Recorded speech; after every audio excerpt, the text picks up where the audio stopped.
Hello guys, welcome to our YouTube channel. तो इस video के अंदर हम डिस्कस करेंगे क्लास 9th का chapter number first number system, जिसकी एक्सरसाइज 1.5 का क्वेश्चन नंबर थर्ड।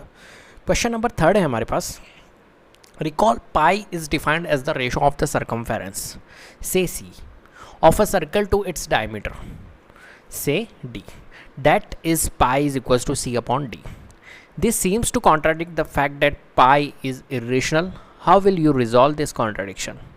ठीक है, आपको कह रहा है कि आपने देखा होगा कि पाई को डिफाइन किया जाता है ratio of circumference of a circle to its diameter, और होता है बिल्कुल जो पाई होता है गाइस समझना, पाई जो होता है वो रेशो होता है किसका? Circumference of circle.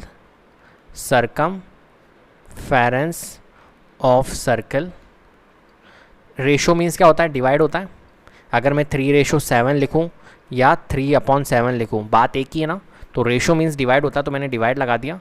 Circle of its diameter, ठीक है, सर्कमफेरेंस ऑफ सर्कल लिख दिया, और इट्स डायमीटर मैंने यहाँ लिख दिया डायमीटर किसका? सर्कल का। ठीक है, कैसे निकलता है पाई मैं आपको बताता हूँ। देखो, सर्कमफेरेंस ऑफ सर्कल क्या होता है हमारा? सर्कमफेरेंस ऑफ सर्कल होता है 2πr। 2πr ही होता है। डायमीटर क्या होती है? तो डायमीटर होती है d। ठीक है, d को हम क्या बोल सकते हैं? ट्वाइस ऑफ r भी बोल सकते हैं, बोलते हैं ना, ट्वाइस ऑफ r बोल सकते हैं ना d को।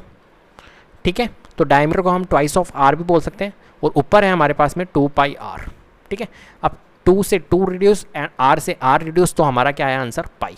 तो पाई हमारा कैसे बनता है? ऐसे बनता है। तो सर्कमफेरेंस ऑफ सर्कल और डायमीटर का रेशो जो होता है वो क्या होता है? हमारा पाई होता है। ये तो सिंपल सी बात है, और यहाँ पर भी दिया हुआ है ये चीज़, है ना। तो pi is equal to C upon D. Circumference of circle मतलब ये सी हो गया, और डायमीटर मीन्स डी हो गया। तो पाई जो होता है वो सी अपॉन डी के फॉर्म में होता है। Pi is equal to C upon D. अब देखो यहाँ पर क्या बोल रहा है? This seems to contract the fact that pi is irrational. ठीक है, ये जो चीज़ बता रहा है ये pi is equal to C upon D, ये तो भैया कॉन्ट्राडिक्ट कर रहा है किसको? कि पाई जो होता है वो इरेशनल होता है। क्यों कॉन्ट्राडिक्ट कर रहा है? क्यों विरोध कर रहा है इसका? क्योंकि देखो पाई क्यों इरेशनल होता है? सी अपॉन डी, ये तो पी अपॉन क्यू के फॉर्मेट में हो गया। सी अपॉन डी को अपन बोले तो ये तो पी अपॉन क्यू के फॉर्मेट में हो गया। यही तो होता है, जो रेशनल नंबर होता है वो क्या होता है? रेशनल नंबर की कंडीशन होती है पी अपॉन क्यू के फॉर्मेट में होता है, and Q is not equal to 0। तो भाई ये तो कंडीशन आपकी फुलफिल्ड हो रही है, मतलब जो ये सी अपॉन डी है ये तो रिजल्ट हमारा क्या होगा? रेशनल नंबर होगा। ठीक है, जबकि पाई हमारा क्या होता है? पाई तो हमारा इरेशनल नंबर होता है। तो irrational number is equal to rational number कैसे हो सकता है? समझ रहे हो? अगर ये C upon D rational number है तो पाई भी हमारा क्या होना चाहिए? Rational number. जब भी तो बैलेंस होगा, जब भी तो बीच में इक्वल आएगा। लेकिन ये तो क्या हो रहा है?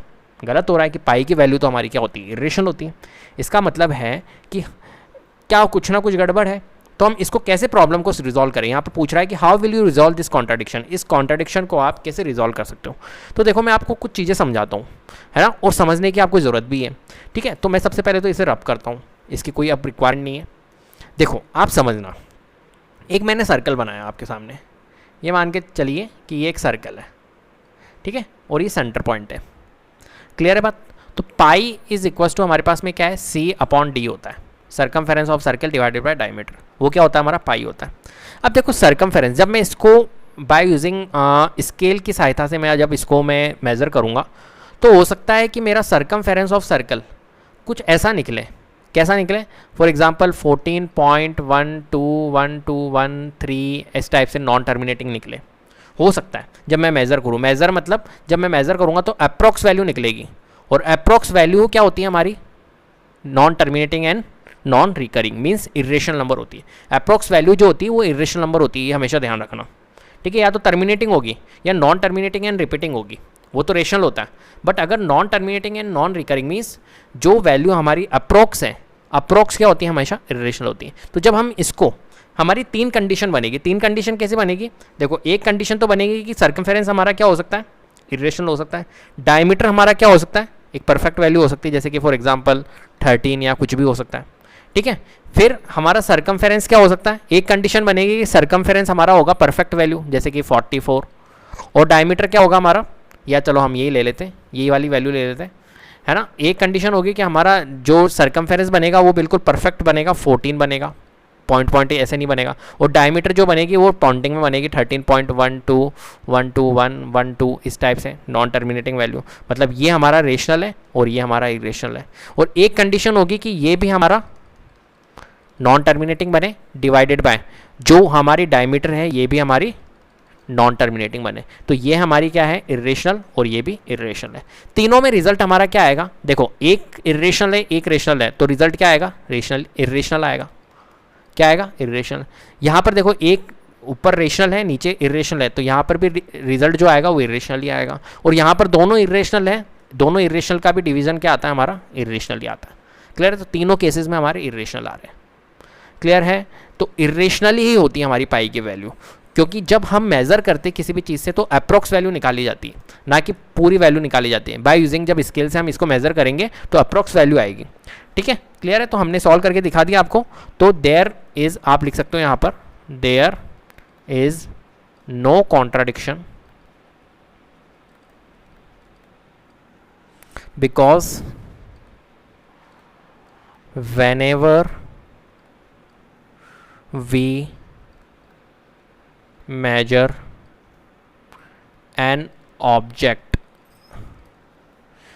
by using scale, ठीक है, ठीक है, तो by using scale we obtain an approximate value, not the exact value। ठीक है, हमें क्या मिलती है, अप्रोक्सीमेट वैल्यू मिलती है, ना कि एग्जैक्ट वैल्यू मिलती है। ठीक है, therefore we may have not